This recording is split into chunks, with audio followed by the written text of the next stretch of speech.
네, 안녕하세요. 저는 안녕 파랑새라는 제목으로 이제 크크 라이트 세미나 세션을 시작할 조우형이라고 합니다. 이게 본의 아니게 제목으로 되게 좀 많은 어그로를 끌었던 좀 죄송한 마음을 가지고 있고요. 근데 벌써 뭐 눈치채신 분들은 좀 눈치채셨을 것 같은데 저는 이 컨셉 끝까지 유지하도록 추후 소개해드리도록 하겠습니다. 제 소개를 간단하게 해보자면은 저는 이제 대표적으로 디자인 플랫폼 서비스 미리 캔버스를 운영하고 있는 미리디에서 데브옵스 엔지니어로 근무를 하고 있고요. 본의 아니게 입사하자마자 이제 뭐 로깅 시스템이나 이제 좀 데이터 엔지니어링에 대한 인프라 부분을 담당하고 있습니다. 그리고 클라우드 클럽은 1기부터 벌써 지금 현재 3기까지 지금 활동을 하고 있습니다. 그래서 제가 이제 발표를 본격적으로 시작하기 앞서서 제가 왜 이 발표를 좀 계획하고 하기로 했는지를 좀 말씀드리자면은 그냥 단순히 이 도구를 써보니까 저는 그냥 신기했어요. 그리고 또 하다 보니까 또 재밌었어요. 그래서 그냥 여러분들께 공유하고 싶어서 좀 이 발표를 조금이나마 같이 신기해 주시고 재밌어 해 주시고 또 가볍게 들어주셨으면 하는 마음으로 발표를 시작하겠습니다. 이제 본격적으로 이 도구를 소개하기 앞서서 제가 조금 간단한 빌드업을 좀 해보려고 하는데요. 여러분 로그라는 거 되게 좀 많이 사용하시고 생성하시고 좀 많이 보시잖아요. 근데 이 로그라는 게 IT 용어로 이제 컴퓨터의 처리 내용이나 이용 상황을 좀 시간의 흐름에 따른 기록이라고 좀 정의를 하더라고요. 그래서 이 로그 만약에 많이 보시고 생성하시고 사용하신 이 로그가 없는 세상이 온다면은 제가 극 N이어서 막 이런 쓸데없는 상상 좀 많이 하는 거일 수도 있는데 예를 들면은 어떠한 빌드 뭐 배포 파이프라인을 짜서 테스트를 했는데 갑자기 또 안 돼요.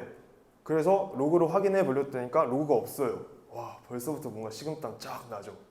그다음에 뭔가 어플리케이션을 띄웠는데 갑자기 죽었어요. 그래서 좀 분석을 하려고 하니까 로그가 없어요. 와, 이거 어떻게 해결해야 돼? 그렇게 저는 만약 이러한 세상이 온다면은 좀 전 세계 키보드와 모니터의 소비량이 좀 많이 늘지 않았을까라는 좀 상상을 해보곤 합니다.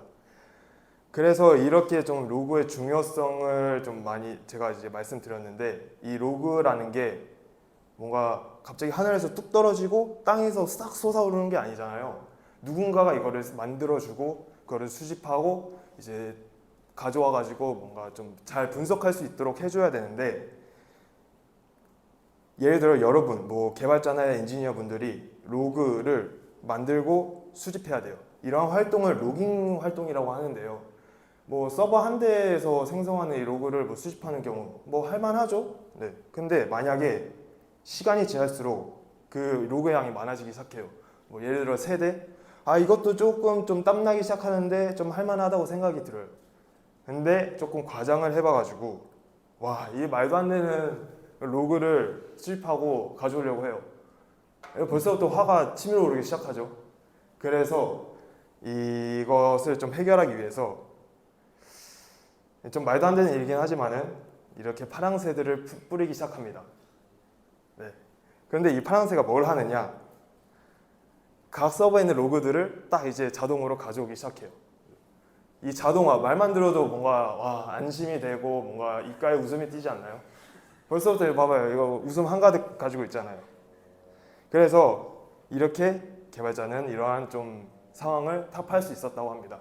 그래서 도대체 이 파랑새가 뭐냐를 본격적으로 진짜 소개해드리자면은 플런트 D라고 하는 건데요. 얘의 목적은 말 그대로 로그를 수집하고 통합시켜 모아주는 역할을 해요. 그래서 로그 컬렉터하고 어그리게이터라는 목적을 가지고 있고요. 이 플런트 D는 C와 루비의 언어로 만들어졌어요. 그래서 좀 많이 가볍다라는 그런 평을 가지고 있어서 공식 문서상으로는 메모리가 한 40MB 정도 잡아먹는다고 해요. 그 다음에 뭐 디펜던시는 루비 잼으로 구축되었다고 하고요. 근데 이 플런트 D가 좀 특징적인 게 모든 구성이 다 플러그인으로 구성이 돼요. 그래서 기본적으로 제공하는 뭐 플러그인도 있겠지만은 개발자분들이 직접 커스텀하고 뭐 요구사항에 맞춰서 직접 개발해서 그런 비공식적인 플러그인 포함하면은 한 1000개 이상으로 좀 집계가 된다고 해요. 이 말은 즉 약간 플런트 D가 되게 엄청난 유연성을 가지고 있다라고 말을 할 수 있는 거겠죠. 근데 이게 또 단순한 오픈소스 프로젝트가 아니에요. 바로 저희가 아무래도 좀 클라우드에 관심이 많고 좀 그런 것을 공부하기 위해서 모인 사람들이잖아요. 이게 또 CNCF 프로젝트 소속이에요. 이 CNCF 프로젝트가 좀 클라우드 네이티브한 프로젝트를 CNCF에서 관리를 해주는 건데, 이 CNCF에서는 세 가지 단계로 프로젝트를 구분 짓는다고 해요. 첫 번째는 뭐 샌드박스, 인큐베이팅, 이제 그래듀에이티드 이 단계로 프로젝트를 나누는데, 이 단계가 오픈소스 기술의 적용과 뭐 기술적 성숙도에 대한 검증으로 이 단계를 나눈다고 합니다. 그래서 마지막 단계인 그래듀에이티드 단계에 이제 플런트D가 속해 있는데요. 되게 보시면 엄청 많이 들어보고 짱짱한 거 많잖아요. 아르고, 뭐 etcd, 헬름, 프로메테우스, 쿠버네티스. 거기에 딱 이 파란새가 소속되어 있어요. 그 말은 즉시 뭐냐? 많은 사용 사례가 있고, 그다음에 커뮤니티에 뭔가 검증이 되었고, 또 안정적인 그런 오픈소스 프로젝트라는 말인 거죠. 그래서 이제 저희는 이 이런 좀 오픈소스 플런트D에 대한 구성과 내부적인 그런 좀 구조 같은 것들을 좀 간단하게 제가 소개하는 시간을 가질 건데요. 제가 앞서 말씀드렸다시피 플런트D는 모든 구성을 다 플러그인으로 구성된다고 말씀드렸잖아요. 그래서 공식 문서상으로는 이렇게 대표적으로 크게 그죠? 9개의 플러그인이 존재한다고 해요. 근데 여기 안에 또 세부적인 그런 서브 플러그인들이 다 존재를 해요. 그래서 일단 대표적인 플러그인들을 소개해드리자면은 인풋, 필터, 뭐 버퍼, 아웃풋, 파서, 포매터, 스토리지, 서비스 디스커버리, 이제 매트릭스 이 총 9개가 있는데, 제가 사용하기도 했고 또 많이 구성하시기도 하는 이번에는 이제 6개 인풋, 필터, 버퍼, 아웃풋, 파서, 포매터에 대해서 소개해드리도록 하려고 해요. 그래서 이 플러그인들을 각자 조합을 해가지고 로그 데이터 스트림 파이프라인을 저희가 구성을 해야 되는 건데요. 제가 대략적인 시나리오를 조금 상상을 해가지고 데이터 파이프라인, 그러니까 로그 파이프라인을 직접 구성한 그런 컴피그 파일을 가지고 한번 말씀드리려고 해요. 그래서 제가 가정한 이 시나리오는 뭐냐? 먼저 엔진엑스에서 누군가가 이 웹서버로 접속을 하게 되면 로그가 떨어지잖아요. 그냥 로그 파일에서 플런트D가 그것을 읽어가지고 인풋 플러그인에 넣습니다. 그러면 그 들어온 로그 이벤트 데이터를 가지고 저희는 어떠한 특정 패턴을 가지고 파싱을 할 거예요. 그 파싱을 한 거 가지고 이제 필터라는 플러그인에서 뭐 데이터를 구별짓거나 아니면 데이터를 넣거나 아니면 데이터를 삭제하거나 이러한 데이터 처리를 담당하게 될 거고, 그 후 이제 아웃풋 플러그인에 들어가서 여기서 가장 중요한 거는 버퍼거든요. 이 버퍼에서 어떠한 작업을 합니다. 이건 추후 제가 설명을 드릴 거고요. 그 버퍼를 지나는 거는 이제 마지막으로 나가기 전에 저희가 지정한 형식, 예를 들면 뭐 제이슨 아니면 통짜 텍스트 파일 이런 포매터 형식에 맞춰서 저희가 저장하고자 하는 로그 스토리지 아마존 S3에 넣게 될 거예요. 그래서 이제 하나하나 저희가 살펴볼 건데요. 먼저 인풋 플러그인을 한번 볼게요. 이게 아까 말씀드렸다시피 인풋 플러그인을 소스라는 키워드로 쓰더라고요. 그래서 소스라는 큰 틀 인풋 플러그인 안에 서브 플러그인 파서를 저희가 지정해 주기로 했잖아요. 그 파이프라인에서. 그래서 소스라는 플러그인에 우리는 테일이라는 타입 플러그인을 또 쓸 거예요. 이게 뭐 계속 플러그인 말이 나오는데 그냥 모든 것을 다 플러그인이라고 말하면 좀 이해하시기 편할 거예요. 그래서 이 테일이라는 타입 플러그인이 뭐냐? 리눅스 명령어에서 테일 F 옵션 주는 거 있잖아요. 이제 뭐 텍스트 파일을 한 줄 한 줄마다 실시간으로 읽어오는 그거랑 똑같은 이벤트라고 보시면 돼요. 그래서 엔진엑스가 이제 어섹스 로그에 대한 파일에서 하나하나 한 줄씩 이제 로그를 생성하게 되면은 플런트D는 이제 테일과 같은 그런 좀 구조로 이제 로그를 하나씩 읽어오게 되는 거죠. 그리고 이제 패스는 이제 저희가 읽을 로그 파일에 대한 경로를 나타내고요. 이 태그도 솔직히 중요해요. 이제 제가 이제 앞에서 말씀드린 파이프라인은 되게 좀 단순하게 일직선상 구조이긴 하지만은 보통 이런 경우가 많이 없거든요. 어떤 거는 다른 아웃풋으로 보내야 되는 경우가 있고, 어떤 거는 다른 처리를 하기 위해서 다른 필터를 플러그인을 구성하는 경우도 있고, 그러면 이거에 대한 라우팅을 어떻게 하냐? 바로 태그 기반으로 이런 좀 로그들을 이벤트들을 라우팅을 해줘요.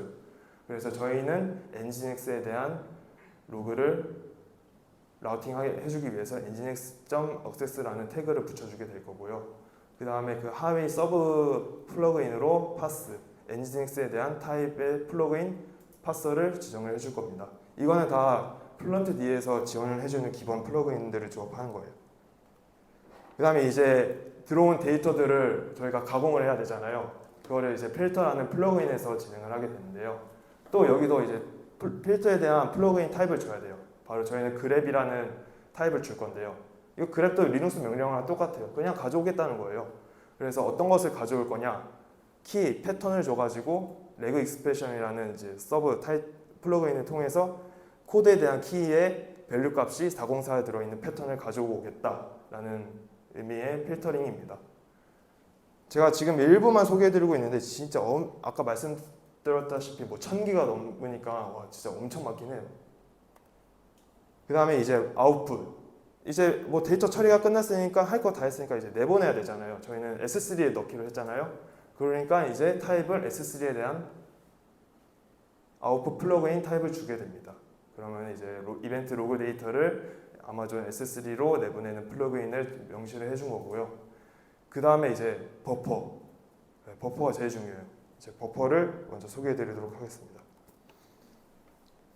갑자기 왜 버퍼가 왜 뜬금없이 튀어나왔냐 하면은 예를 들어서 지금 뭔가 저희가 테스트하는 용도로는 되게 조금씩 로그가 기록돼요. 그거는 뭐 컴퓨팅 리소스도 많이 잡아먹지 않고 되게 한 가지 흐름으로도 플로우로도 잘 플런트 D가 견딜 수가 있어요. 근데 아까 말씀드렸다시피 뭐 말도 안 되는 로그의 양이 쏟아져 오면은 와 얘가 플런트 D가 감당을 못 하겠죠? 갑자기 와르르 쏟아지니까요. 그로 인해서 뭔가 병목 형상이 일어날 수도 있고 컴퓨팅 리소스를 엄청나게 많이 잡아먹을 수도 있는 상황이 생기는 거예요. 그래서 그거를 로그 플로우를 흐름을 좀 조절을 해줘야 돼요. 그 역할을 버퍼가 담당을 하게 됩니다. 되게 좀 보면은 복잡한 이런 구조를 가지고 있는데 여러분들이 기억하셔야 될 거는 이 세 가지 키워드밖에 없어요. 버퍼, 청크, 플러시. 이 키워드를 하나 설명해 드리자면요. 버퍼는 말 그대로 그냥 저희가 크게 큰 단위로 버퍼라고 하고요. 그 버퍼 안에는 청크 단위로 관리를 하게 돼요. 로그 이벤트들을. 그래서 이 청크의 로그 이벤트들이 저희가 지정한 조건에 맞게 되면은 그거를 내보내는 그 단어를 플러시라고 해요. 그래서 이거 한번 보시면은 또 이제 그 전에 버퍼가 이제 두 가지 타입이 존재해요. 파일 형태랑 메모리 형태. 근데 이제 공식 문서상에서는 파일 형태를 조금 더 추천하긴 해요. 그 다음에 그리고 또 이제 각 플러그인마다 디포트로 설정해주는 그 플러그인 설정에 맞춰서 디포트로 설정해주는 그런 타입들이 좀 다르긴 한데요. 기본적으로 공식 문서상에서는 파일을 조금 선호한다고 해요. 왜냐하면은 메모리는 휘발성이잖아요. 그래서 예를 들어 버퍼에서 뭔가 에러가 생겼을 때 파일로 지정을 하게 되면은 실 파일로 그게 남아있기 때문에 나중에 뭐 복원을 할 수 있고 다시 한번 까볼 수도 있어서 파일을 조금 더 선호한다고 해요. 그래서 저희는 파일로 지정을 해줄 거고요. 이제 뭐 타임키 웨이, 청크 리밋 사이즈 이런 옵션들을 제가 줬는데요. 타임키, 청크 리미트 사이즈 이런 거는 저희가 청크의 로그 이벤트 데이터가 쌓이고자 하는 그런 조건들을 얘기하는 거예요. 타임키를 1초를 줬는데 그러면은 1초 동안 청크에 로그 이벤트가 쌓이면은 플러시하겠다 이런 의미고요. 사이즈 256MB도 이제 그 조건에 맞는 사이즈가 다 찼다 싶으면은 플러시하는 그런 조건입니다. 그 다음에 이제 타임키 웨이시라는 거는 그냥 다 차자마자 내보내면은 그것 또한 조금 뭐 병목 형성이 일어날 수가 있더라고요. 그렇기 때문에 그러면은 너 플러시하기 전에 다 찼어? 그럼 플러시하기 전에 2초만 기다려. 그런 좀 순서로 큐로 내보낸다고 합니다. 그래서 이제 버퍼에 대한 미션 클리어 했어요. 그 다음에 이제 마지막 아주 쉬워요. 그냥 나가기 전에 우리는 어떠한 형태로 데이터들을 내보내겠다. 저희는 JSON 형태의 포맷으로 내보낸다. 약간 이런 의미로 받아들이시면 될 것 같아요. 네, 이상으로 이제 진짜 뭐 플런트 D에 대한 구조 같은 것들을 좀 간략하게나마 설명을 드렸는데요. 이거에 대한 좀 예시를 보여드리고 싶었는데 시간상 못 보여드리는 것 같아서 좀 아쉬운 마음이 들긴 합니다. 근데 저한테 오시면 제가 간단하게 보여드릴 수는 있어요. 네. 그래서 좀 아쉬운 마음에 이거 플런트 D에서 좀 관심이 있으신 분들이 나중에 좀 찾아보시거나 검색해 보시면은 좋을 것 같은 것들을 제가 소개해 드리려고 하는데요. 플런트 D가 나오고 나서 이제 산하 프로젝트로 플런트 비트라는 게 또 생겼어요. 사람들이 더 가벼운 거 원한 거예요. 플런트 D로도 솔직히 가볍긴 하거든요. 다른 툴보다. 원래 시초는 인베디드에 대한 그런 것들을 가져오려고 했는데 이제 뭐 컨테이너 이런 좀 클라우드 컨테이너화해서 뭔가 가볍게 리소스를 잡아먹지 않게 로그만 수집하고 싶다라는 용도로 개발된 거예요. 그래서 요즘은 플런트 비트를 되게 많이 쓰긴 합니다. 제가 직접 써보니까 진짜 엄청 가벼워요. 별로 문법도 조금 엄청 단순하고요. 네. 그래서 로그 컬렉터에 대한 목적이 강한 플런트 비트를 한번 보시면 좋을 것 같고요. 그 다음에 EFK 스택. 로고를 수집했으니까 그거를 어떻게 좀 잘 검색할 수 있도록 하고 그거를 잘 분석할 수 있도록 가시성 있는 뭐 대시보드를 구성한다. 그런 스택 많이 들어보셨을 거예요. 그래서 그것을 또 어떻게 고가형성 아키텍처로 구축하느냐라는 것들을 좀 찾아보시면 좋을 것 같고요. 또 이거 대표적인 경쟁자라고 하기는 저는 잘 모르겠는데 이제 엘라스틱 진영의 로그스탯이 같은 비슷한 성향을 띠는 로그스탯이랑 한번 비교해 보셔도 좋을 것 같아요. 그래서 EFK 스택이랑 상반되는 대조되는 이제 ELK 스택이 있죠. 네. 그래서 제가 마지막으로 해드리고 싶은 말은 이 플런트 D를 설치하게 되면은 마지막 문구로 해피 로깅이라는 말이 나오거든요. 네, 말씀드렸다시피 로깅이라는 것 자체가 이제 원하는 정보를 생성하고 그거를 잘 수집하는 그런 활동들을 말하는데 이제 여러분들이 이제 이 라이트 세미나에서 원하는 정보를 잘 인사이트들을 가져가시면 하는 마음으로 해픽 로깅 하셨으면 좋겠습니다. 네, 이상으로 발표 마치겠습니다. 감사합니다. 혹시 질문 있으실까요? 네. 아까 그 보니까 발표 너무 감사드리고요. 여러 대 서버가 있는데 프런트기를 설치할 때는 어떻게 하고 뭔가 연결은 어떻게 해요? 서버가 프런트기 서버가 따로 있는 건가요? 클라이언트가 아니요, 그거 말 그대로 그냥 하나의 프로세스, 아니, 그러니까 데몬 프로세서라고 보시면 돼요. 그냥 그래서 그거를 띄워놓으면은 저희가 설정 파일을 아까 보여드렸던 그런 뭐 파이프라인을 설정 파일로 구성을 하면요, 그 파이프라인대로 플런트 프로세서가 잘 로그를 가져와서 보내게 됩니다. 그러다 보니까 그 뭐 아웃풋 플러그인도 또한 뭐 포와드라는 플러그인이 또 있거든요. 그렇게 해서 IP를 거기에다가 명시를 해주면요, 그 IP하고 그 포트로 로그를 쏴주게 됩니다. 네. 그리고 하나 더 있는데 그 앞에 플러시 부분 한 번만 거기서 그 Q 병목 방지 2초가 있다고 했는데 네. 그거는 디폴트인가요? 아니면 설정을 따로 해주셨나요? 디폴트가 있을 거예요. 있고. 근데 이게 공식 문서상으로는 디폴트가 다 정해져 있는데 이게 옵션들이 너무 많아요. 그러다 보니까 제가 이런 거를 다 기억을 하지 못하는데 기본적으로 어느 정도 구성해주는 그런 옵션들을 제가 넣어준 거고요. 네. 이거는 사용자 요구사항 그 상황에 맞춰서 잘 튜닝하는 것이라고 보시면 될 것 같아요. 네. 다른 것도 질문 있으실까요? 네. 아까 로보스테시랑 비교하셨는데 네. 사실 로보스테시가 더 좀 유명하다고 생각을 하거든요. 네. ELK가 더 친숙하잖아요. 네. 근데 이제 밑에 보면은 어떤 상황에서 또 이게 운영을 해야 할지 고민해 본다고 하셨는데 네. 우영님이 생각하기에는 어떤 상황에서 ELK가 더 유리한지 그런 궁금합니다. 저도 로그스탯을 되게 많이 쓴 건 아닌데 이게 저 도입하기 전에 고민들을 많이 하고 좀 자료들을 많이 찾아봤는데 아까 좀 맨 처음에 말씀드렸다시피 플런트 D가 CNCF 프로젝트잖아요. 그 말했듯이 클라우드 네이티브 하다는 프로젝트고 그래서 뭔가 클라우드 환경이나 컨테이너 환경에는 플런트 D가 좀 더 친숙하고 친화적이다라는 얘기도 많이 들었고 더 이거는 좀 분명한 게 로그스탯은 그 JRuby로 만들어졌어요. 그러다 보니까 JVM 위에 올라가기 때문에 좀 더 리소스를 많이 잡아먹는다는 단점이 있어가지고 근데 회사에서는 좀 가벼운 거 원하시더라고요. 그러다 보니까 저는 플런트 D를 고르긴 했는데 그래서 좀 뭐 MSA 구조에서는 플런트 D를 많이 사용하는 것을 추천한다고 하고 뭔가 모놀로식 아키텍처에는 로그스탯을 많이 사용한다고 사례가 나와 있더라고요. 저는 직접 안 해봐서는 모르겠지만 대신에 이제 로그스테이시는 말 그대로 엘라스틱 진영 쪽 소프트웨어이기 때문에 ELK 구축에는 훨씬 더 편리함이 있다고 들었습니다. 네, 네, 성현님. 질문이 두 개인데요. 네. 쉬운 거부터 하자면 아, 네. 이거 미리 캔버스로 만든 필딩 네, 맞습니다. 진짜 예쁜 거. 많이 써주세요. 아, 근데 아니, 저는 쓰라고 얘기를 못 하겠는 게 유로로 쓰고 있으니까. 아, 네. 진짜로 돈값 한거 같네요. 저 처음 봤어요. 그 아, 정말요? 그게 첫 번째고. 두 번째는 네. 앞에 두 분 질문이랑 좀 이어지는 것 같은데 아마 지금 말씀을 봤을 때 이걸 실무에서 쓰고 계신 것 같고요. 지금 도입 과정에 있습니다. 네. 아, 그러면은 두 가지 질문인데요. 네. 아키텍처 어떻게 가져가는지 궁금하고요. 왜냐하면 제가 알기로 조금 큰 프로젝트들에서는 플런트 D를 컨테이너나 그 노드 인스턴스에서 직접 로그를 콜렉트하는 친구가 있고 그거를 바로 아까 보여주신 것처럼 S3에 쏘지 않고 중간에 플런트 D를 하나 더 띄워서 거기로 어그리게이트 한 다음에 그 친구 혼자서 하는 패턴을 좀 많이 본 것 같거든요. 그거를 고려하고 계신지 아키텍처적인 측면이 하나 궁금하고요.